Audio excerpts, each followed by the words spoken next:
vamos dar continuidade a mais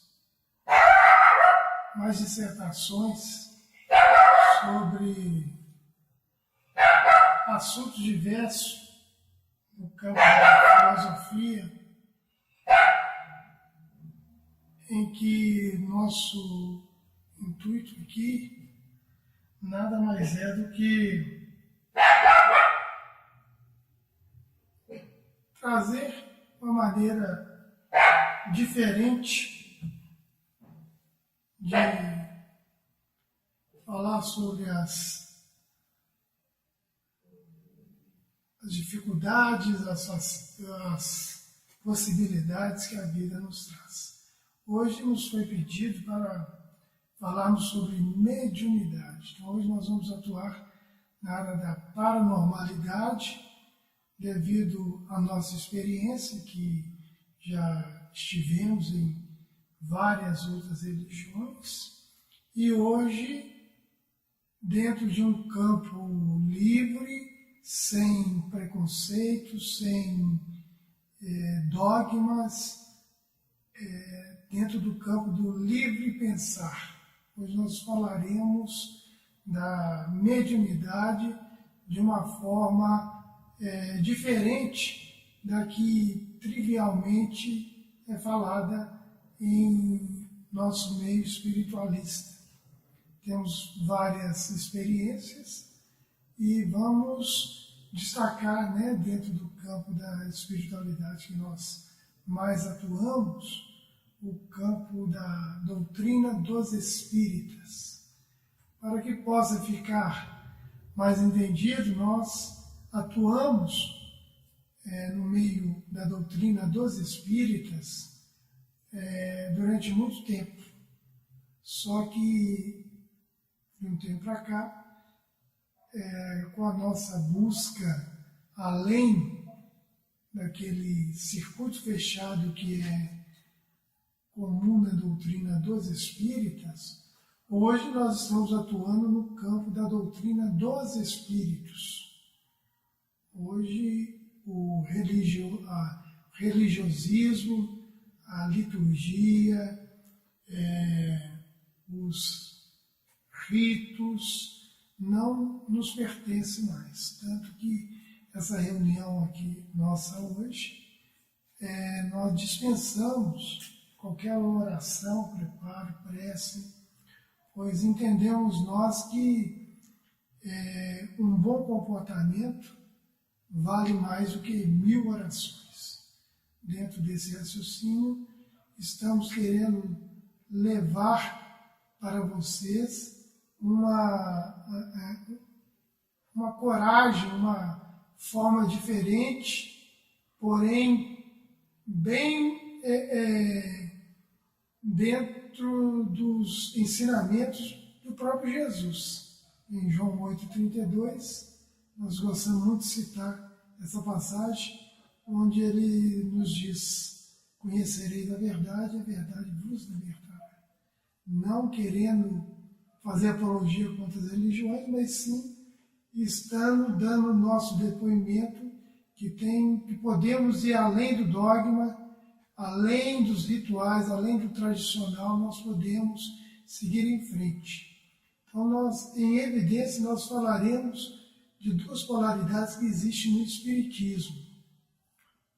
Antes de entrarmos no assunto mediunidade em si, que nos foi pedido para trazer essa noite aqui para falarmos, dissertarmos sobre mediunidade, nesse dia 11 de março de 2014.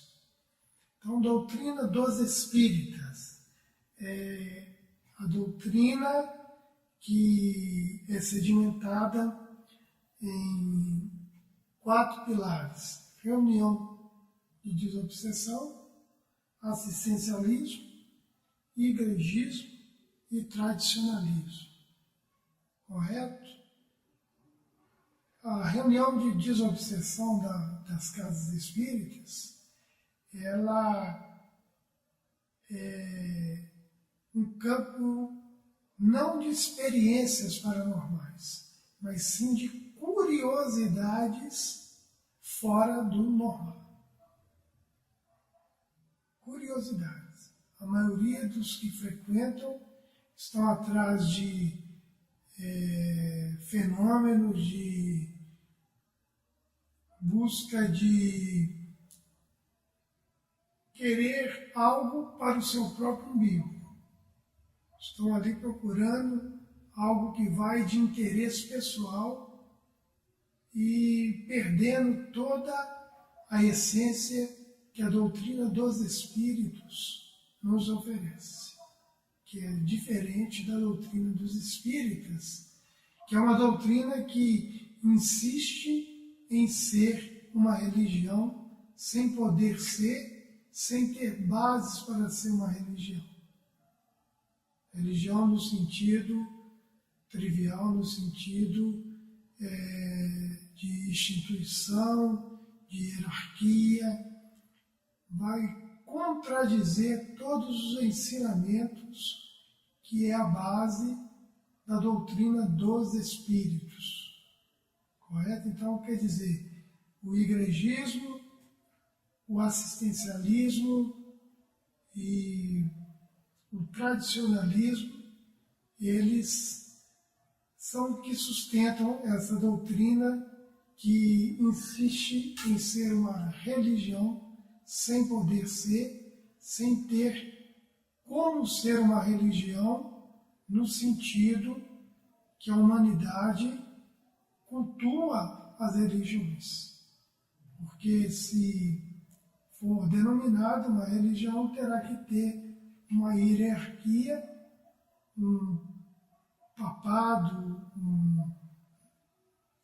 um chefe, um papa, assim como as outras religiões têm a doutrina dos espíritos, a essência que Allan Kardec codificou, que veio trazida pelas entidades superiores naquela época, porque se eles também não desenvolveram, não estudaram, não pesquisaram, não filosofaram, eles estagnaram e pararam, igual a doutrina dos espíritas está parada com a falta de raciocínio que existe dentro das casas espíritas, que dentro de uma trivialidade entrava todo o desenvolvimento evolutivo que a doutrina dos espíritos veio trazer para o ser humano que queira, que tenha coragem, que tenha força, capacidade, que tenha raciocínio para desenvolvê-la. E a doutrina dos espíritos, ela também tem 4 pilares. Tem a reunião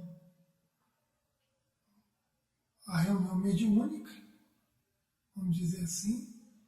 Não é uma reunião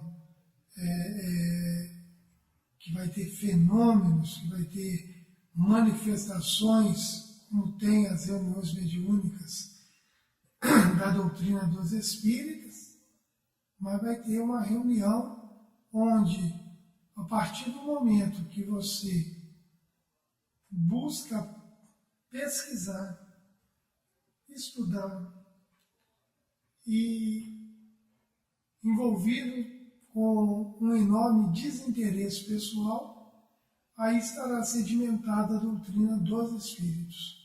Então terá uma reunião mediúnica, que é a partir daquele momento que você se concentra no estudo, que busca o desconhecido, que busca sair fora do campo da ignorância, então, onde 2 ou 3 reunirem meu nome, eu estarei. Isso vai pela trindade que somos, corpo, perispírito, e no comando, tentando comandar o espírito. Essa trindade já tendo uma conjunção, tendo uma ligação, aí estará estabelecido uma reunião mediúnica da doutrina dos espíritos. A pesquisa, que é a inclinação da ciência, o estudo, que é a inclinação da filosofia, e o quarto pilar, o nosso desinteresse em querer ser melhor, mais ou superior a outras religiões. Simplesmente estamos tendo coragem de dar a cara para bater, estamos vivendo essa experiência de que quando começamos a estudar, a pesquisar, aquelas entidades que é tida como obsessora nas casas espíritas, elas terão que pesquisar, estudar e compartilhar com o nosso desinteresse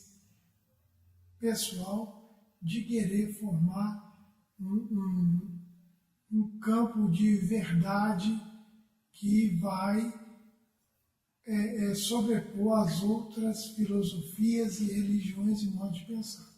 Muito pelo contrário, nós estamos sempre em processo de desenvolvimento, quebrando paradigmas, tentando ver a coisa ao infinito, não estagnada do jeito que as coisas estão.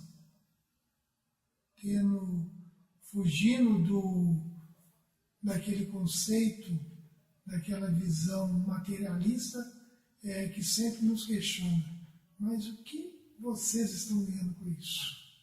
Então tem algo que é arraigado de desinteresse pessoal, que no fundo, não tem preço, não tem como explicar esse prazer de estar divulgando essa nova forma de pensar sem queremos nada em troca. A única coisa que queremos é atenção e que raciocine em torno do que nós estamos falando. Não queremos combater nenhuma religião. Só estamos querendo, para quem tem coragem, para quem tem novo campo de visão, ter uma forma diferente de pensar, de agir e de fugir ao maior ponto de problemático, de defeito do ser humano, o interesse pessoal. Então, a reunião mediúnica na casa espírita tradicional, da doutrina dos espíritas, ela tem um grau acentuadíssimo de obsessão. Assim como às 24 horas do nosso dia, nós estamos em graus diferentes de obsessão. No livro dos Médiuns, no capítulo 23, cujo título é Obsessão, fala muito bem dos 3 graus da obsessão em que vivemos aqui. A simples, a fascinação e a possessão, que é o grau mais alto da obsessão. Mas todos nós aqui na face da Terra, a nossa base é a obsessão. A família, a base, é a obsessão. A religião, a base, é a obsessão. A nossa entrada na Terra, seja ela desde os primórdios, foi a base de obsessão. Então, vejamos, nós só conseguimos enxergar uma reunião de desobsessão a partir do momento que estamos imbuídos numa busca dentro do campo do anonimato, dentro do campo do desinteresse pessoal, em que visamos o primeiro a ser afetado com isso, para que possamos ter condição de ajudar o nosso próximo, somos nós mesmos. Porque muitos dos que estão querendo fazer esse trabalho de desobsessão, esse trabalho tradicionalista nas casas espíritas, estão, de fato, no fundo, precisando de auxílio, de amparo, dentro do campo da obsessão que estão, dentro do grau da obsessão que estão vivendo. Questão 459 do Livro dos Espíritos questiona Kardec as entidades daquela época, as entidades espirituais.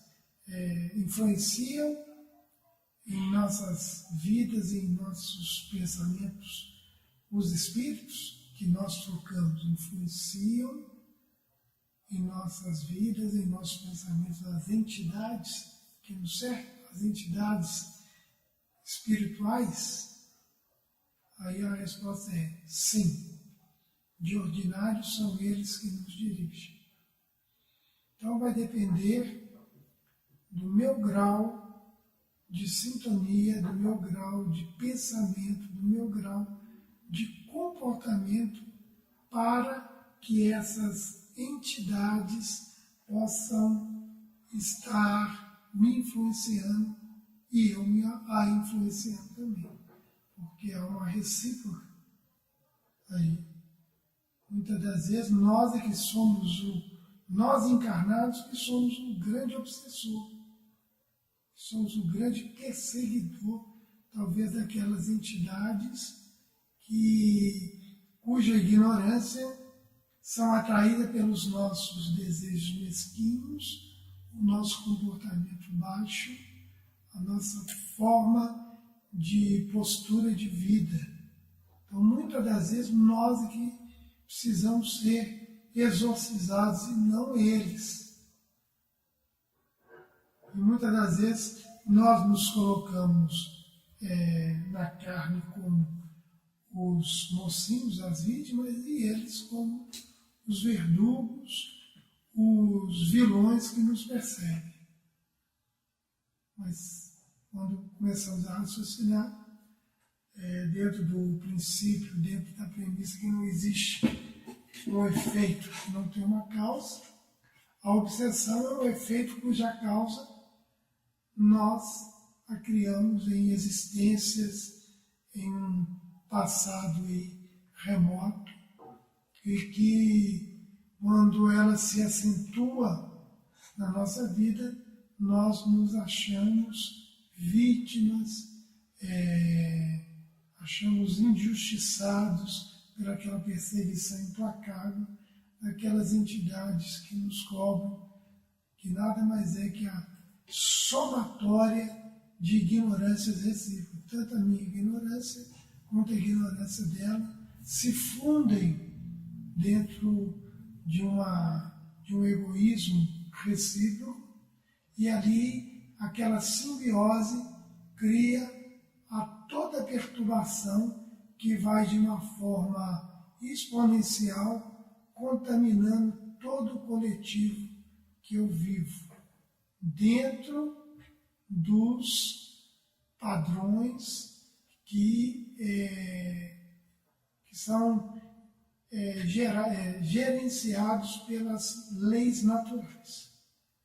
Então, por mais hediondo, por mais gritante, por mais impactante, por mais pavorante, mais pavoroso que seja um estado de obsessão, seja ela que grau for, ela está sendo um instrumento da justiça das leis de Deus, das leis naturais.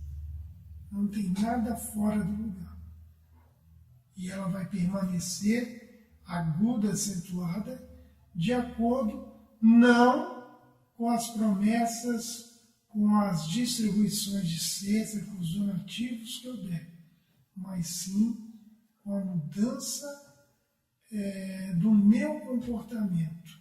O comportamento mental que gera o meu comportamento físico,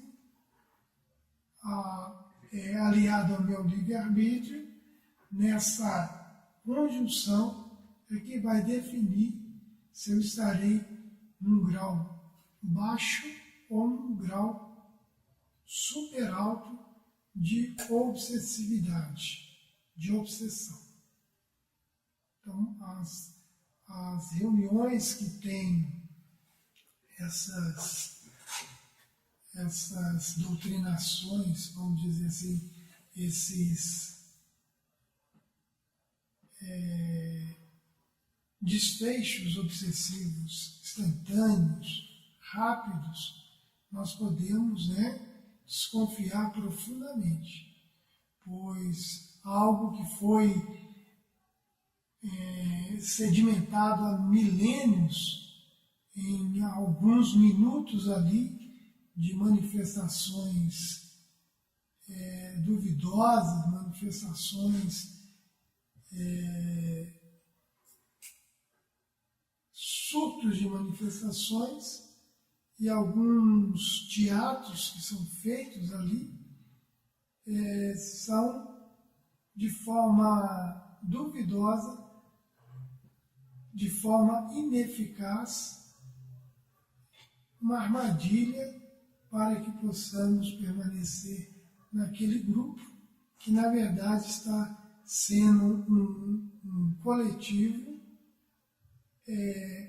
amarrado, atado, hipnotizado, ludibriado, para que o fluido vital seja usado para aquelas entidades irresponsáveis que, vez ou outra, criam alguns fenômenos para fascinar aquele grupo e que possa ter o domínio sobre eles.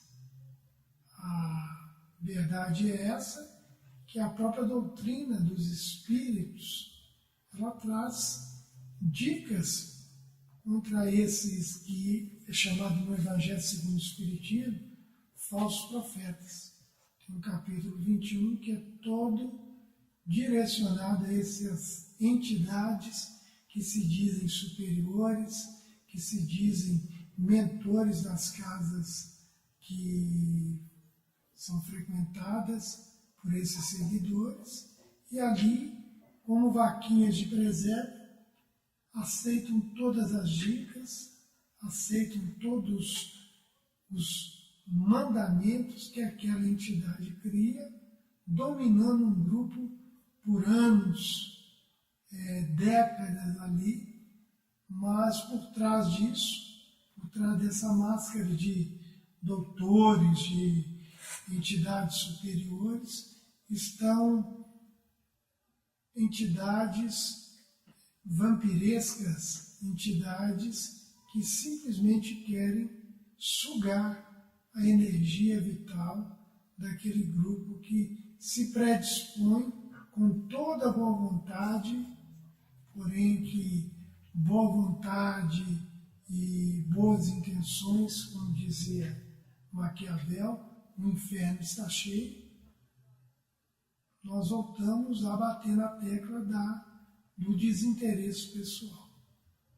A maioria que vai para uma reunião mediúnica numa casa espírita não está desprovida, não está com esse intuito de desinteresse pessoal, que é um ponto fundamental para que a verdadeira eficácia da desobsessão prevaleça. Nós estamos caminhando com a conscientização de que cada um de nós tem a capacidade de ser um ser anti-obsessivo, onde em Mateus chama a nossa atenção no orar e vigiai. Orar e vigiai, isso em Mateus 26, 41, onde fala: orar e vigiai para que não caiamos em tentações. pois o espírito está pronto, mas a carne é fraca. O ser humano nada mais é do que uma experiência ainda bem rudimentar, vivida pela entidade e tentando ser dirigida pela sua essência, que é o espírito. Dentro desse pensamento, nós, seres humanos, não passamos de rascunhos do projeto do espírito, que é o meu corpo extrafísico, onde Jesus, cita lá que na parábola das bodas, parábola do festim de bodas, onde um banquete é preparado e lá estava um indivíduo sentado que não estava com a túnica nupcial. Essa túnica nupcial nada mais é do que o perispírito, o corpo extrafísico, onde estará sedimentado todo o nosso verdadeiro projeto do ser, onde estarão os princípios inteligentes já em um patamar bem mais alto, onde denunciará a nossa libertação do jugo da carne, onde o corpo físico é um grande jugo para nosso avanço espiritual, a nossa verdadeira evolução espiritual, pois ela empanando a mente, um corpo vicioso, vai adormecer, vai anestesiar a consciência, que é a porta de libertação espiritual para todos. Se não alcançarmos a consciência, não temos condição de evoluirmos. Enquanto isso, a obsessão é o instrumento mais eficaz para nos saturarmos e, como um aguilhão, nos impulsionarmos com esse sofrimento que nos causa a busca da nossa libertação. Então, se não tivermos esse juízo bem formado, não estará bem longe da nossa libertação. E a mediunidade, a paranormalidade, é uma ponte, é um recurso que podemos ter para nos ajudar à evolução da nossa consciência, a evolução da nossa verdadeira porta estreita de evolução, que é a consciência. Se não estudarmos, se não conhecermos a verdade como Jesus nos ensinou, vamos ficar estagnados, vamos ficar marcando passo, malhando em ferro frio, enxugando gelo, e perdendo tempo, e criando campos de sofrimento, onde estaremos arraigados coletivamente nessa derrocada experiência humana que estamos vivendo. Não estamos falando com isso que tenhamos que ter algo perfeito. Perfeição não existe na face da Terra.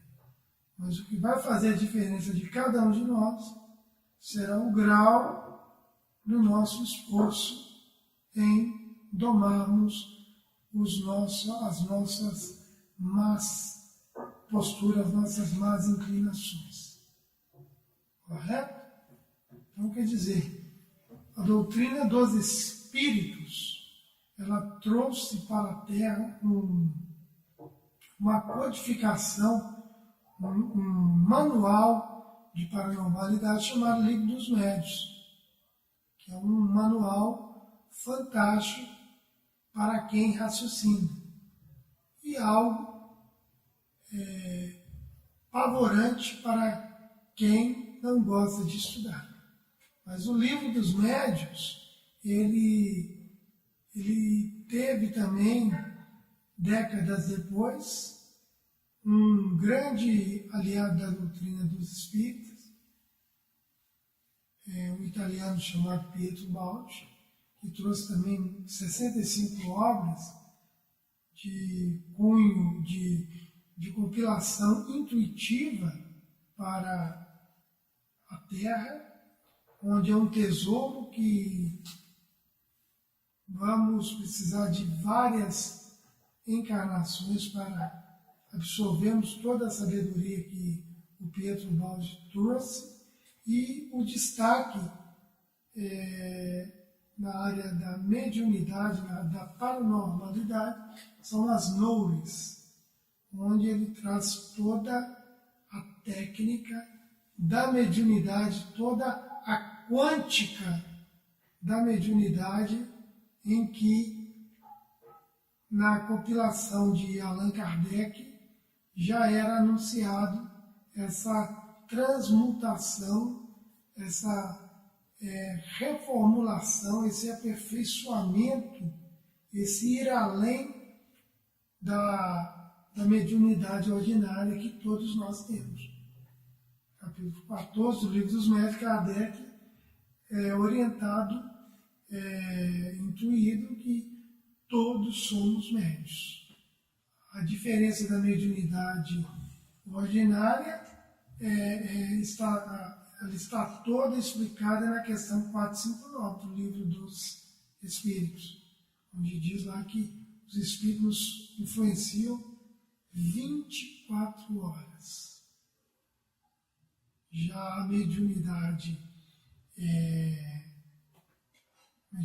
chamada a mediunidade aflorada, a mediunidade que diferencia de facetas diferentes, já são necessidades do médium, não de poder, não de talento, não de dom, mas sim de necessidade, onde indicam a falha aguda do médium na área evolutiva em que falhou. Correto? Se é a psicografia, foi na área da escrita. Se é a psicofonia, foi na área da fala. Se é auditiva, foi na área da audição. Se foi desdobramento, foi na área da relação humana. E por aí vai. Todas elas não indicam poder, não indicam privilégio, sim denúncia de falhas gravíssimas de cada um de nós. Mas o próprio Jesus, em Mateus, capítulo 13, versículo 44, fala que o reino de Deus é semelhante a um homem que achou um grande tesouro num campo, vendeu tudo que tem, comprou esse campo e ali teve a sua grande vitória, né? E esse campo nada mais é do que o campo da intuição, onde entendemos nós, até então, que a intuição é a síntese de todas as mediunidades. É a mediunidade, a paranormalidade refinada, top line, top de linha, é o mais alto grau, é o nosso talento que na maioria das vezes estamos enterrando, porque achamos que aquela faceta de mediunidade, eu sou um ser missionário, um ser privilegiado que veio, foi escolhido pela espiritualidade para ser um guia de um povo, de uma religião, e isso nada mais é do que uma faceta do campo da obsessão, onde muitos médiuns ostensivos se perdem aí na sua vaidade, na sua ambição, na sua ganância, achando que são deuses achando que são missionários aí, isso tanto no campo do espiritismo como nas outras religiões. Os líderes nada mais são do que médiuns que falharam e têm essa nova oportunidade e estão em processo de falências graves aí, porque se acham diferenciados, privilegiados, melhores do que os outros para guiar aquele grupo, aquela entidade filosófica, religiosa, quando nós sabemos que é uma denúncia de nossas irresponsabilidades passadas em outras existências que vivemos aí. Quanto mais ostensiva a mediunidade, mais o médium falhou. Quando ele vende tudo isso, vender é o quê? É quando ele tem a coragem de entrar no campo da intuição, onde o que alimenta a intuição é o campo da pesquisa, do estudo e do desinteresse pessoal, onde a minha mente começa a ficar vazia dos conceitos e dos conhecimentos que é tido para mim como verdades absolutas, dogmas.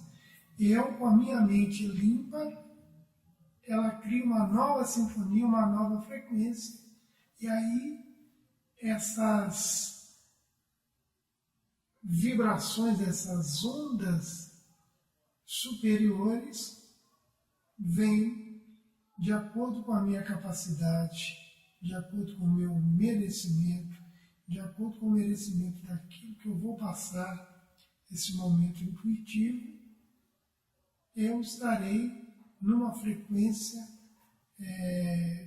relevante, que nós conhecemos, nós damos o nome de sapiência, né? Onde o conhecimento terrestre e o conhecimento de nível superior aí se coadunam e criando o terceiro momento, que é a intuição em si, que, como falamos, é a síntese de todas as mediunidades, é a necessidade natural, é a expressão natural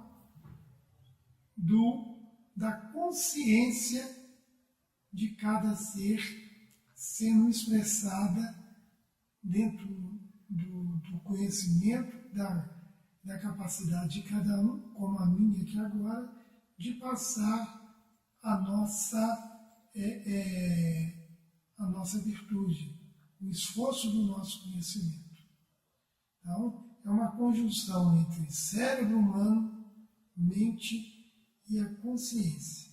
Cérebro humano seria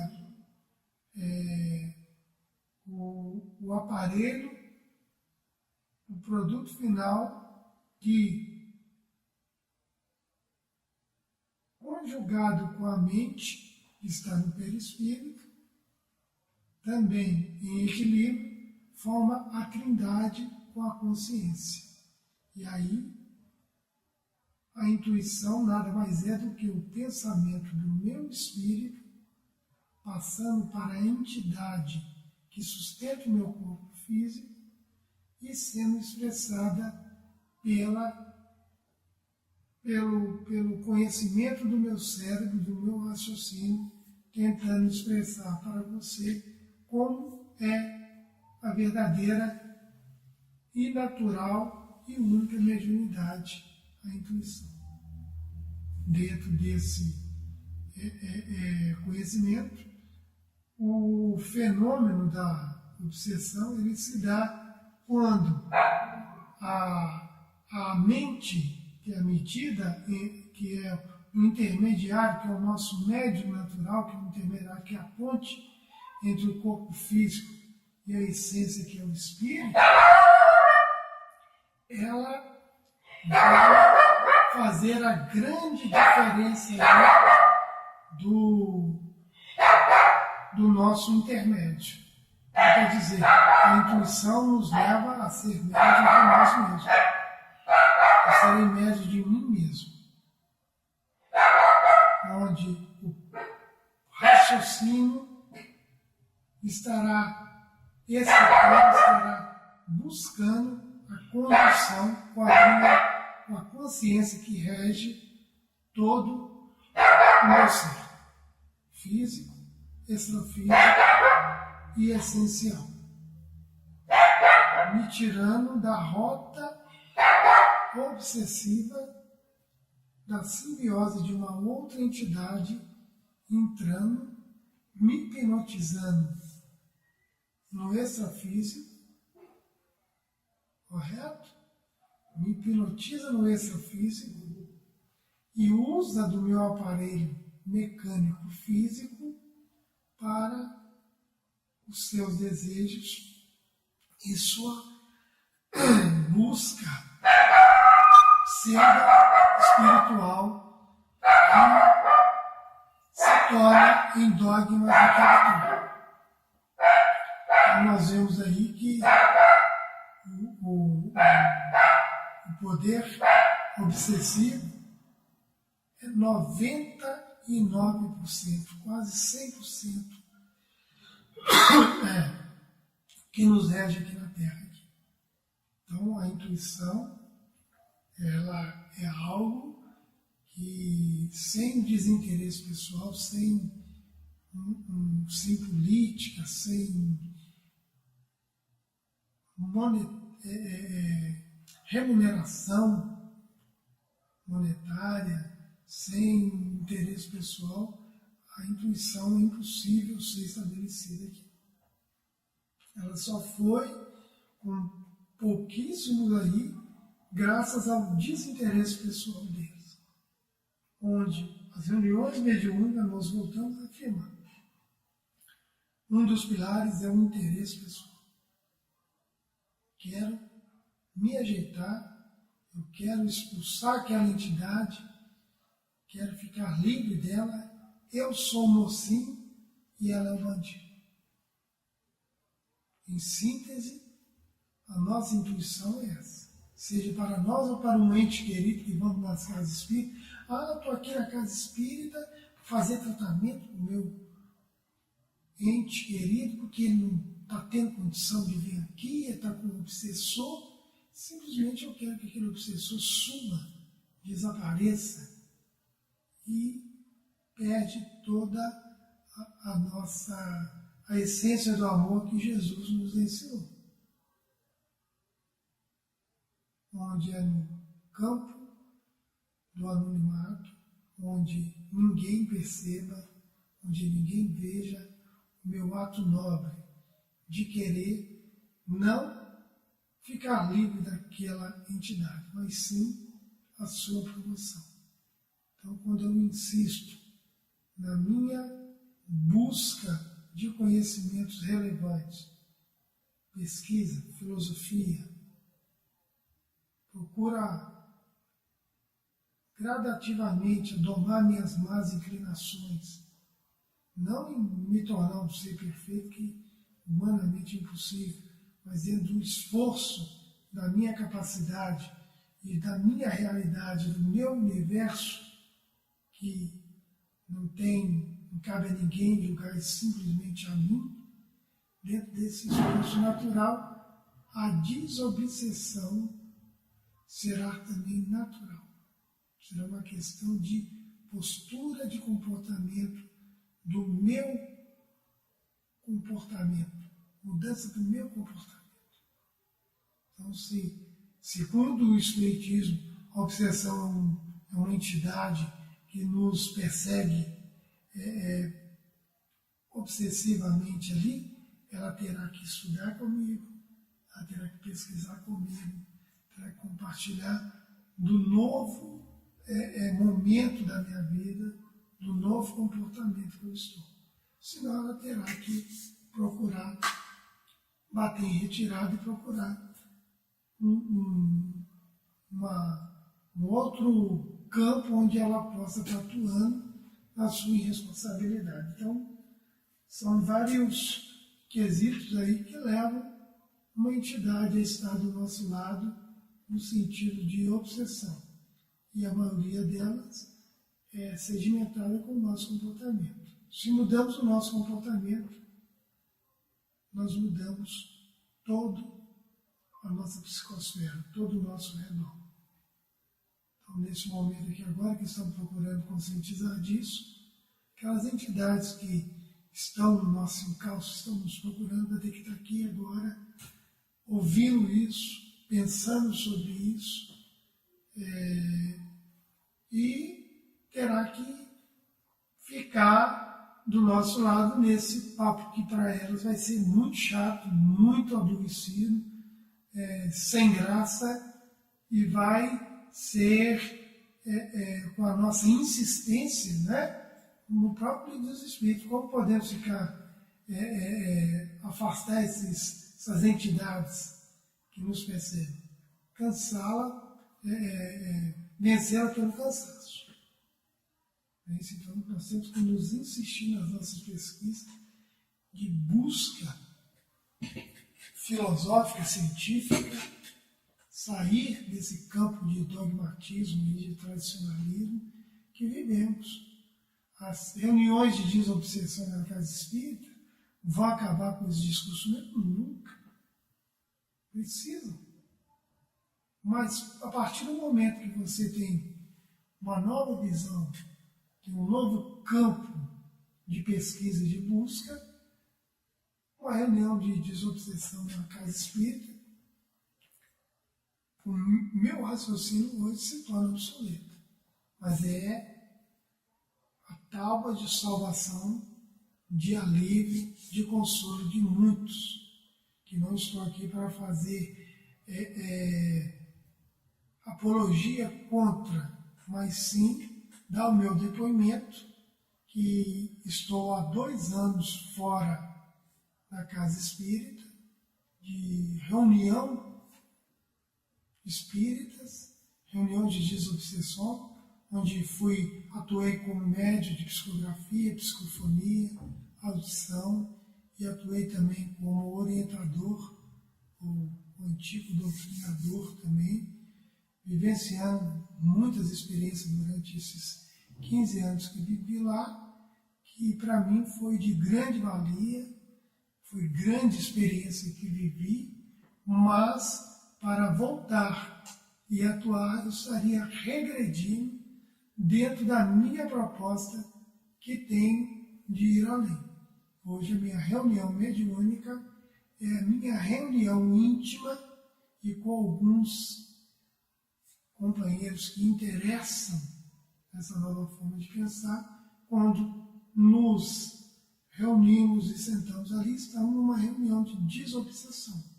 Aqueles espíritos, aquelas entidades galhofeiras, irresponsáveis, talvez inimigas de outras existências, que estão ali naquele momento de estudo. Se elas querem estar no nosso encalço, querem nos apoquentar, elas vão ter que nos aturar dentro do campo de pesquisa e de estudo que estamos envolvidos. Essa é a nossa visão de reunião de desobsessão hoje. Não querendo desmerecer as reuniões de desobsessão que existem nas casas espíritas, que estão dentro do alcance do patamar do conhecimento daqueles companheiros que estão ali vivenciando ali. Foi de grande valia para mim, foi grande experiência para mim. Devo muito à doutrina dos espíritas, mas hoje o que eu estou procurando a saber, não o que eu sei, o que eu estou procurando a saber, se eu for expor hoje numa casa espírita, além de ser muito chato, além de ser muito difícil de ser explicado, entendeu? Será uma perda de tempo, de contradição, de discrepância que vamos viver ali, eu e as pessoas que estarão ali em busca de outra coisa, não disso que eu estou vivenciando hoje.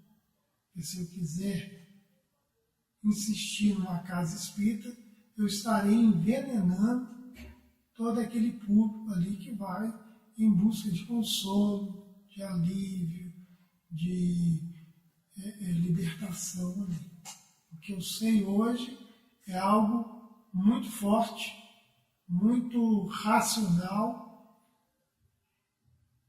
mas com um sentimento dentro do limite hoje que eu coloco para que eu não caia na área do pieguismo, do sectarismo, do tradicionalismo, do misticismo, que a maioria estão vivendo aí.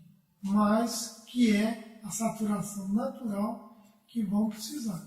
Eu precisei de quase 20 anos para chegar hoje e ter a coragem de enfrentar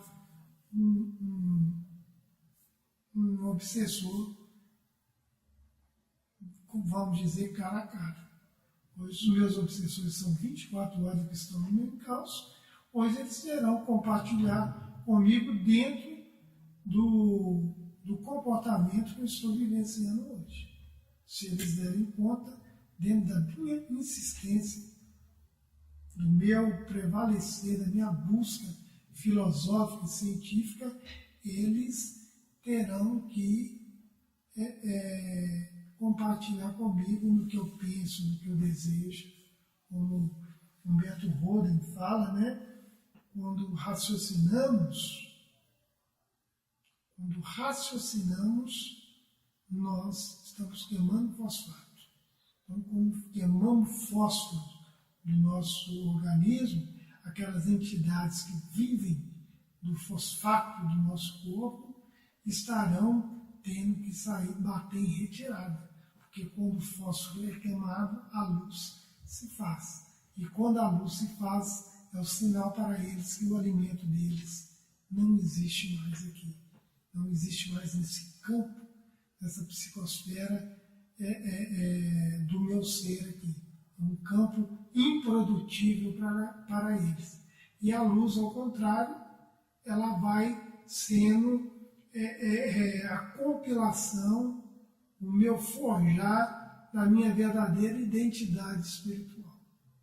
Como o nosso companheiro Zé Miranda trouxe para a gente, o espírito não tem identidade, tem intensidade de luz. E é dentro dessa intensidade de luz que vamos nos diferenciando e nos apartando daqueles que querem viver naquela forma de circuito fechado, estagnação, parados em uma trivialidade, em um ritual em que está sendo freado, está sendo perdendo uma grandiosa oportunidade de evolução. Correto? Então é dentro desse nosso pensar que estamos aqui hoje trazendo o nosso ponto de vista, não a nossa verdade, mas o nosso raciocínio até então, da nossa visão da nova reunião mediúnica desobsessiva que está ao alcance daquele que tem coragem de raciocinar, de pesquisar, de estudar. Se alguém, depois de nos escutar, tiver alguma ideia que vá além disso aqui, estaremos à disposição para discutirmos e enriquecer mais ainda a nossa linha de raciocínio aí. Não temos pretensão nenhuma de converter ninguém, de proselitismo nenhum. Simplesmente estamos dando aí, com a nossa coragem, uma nova faceta de raciocínio que, quem sabe, e com certeza amanhã vai estar superada e será a nossa grande respiração espiritual que estamos procurando. No mais, agradeço a todos pela atenção e a caridade de ter nos escutado e uma ideia melhor. Estaremos abertos para escutar. Obrigado e até a próxima.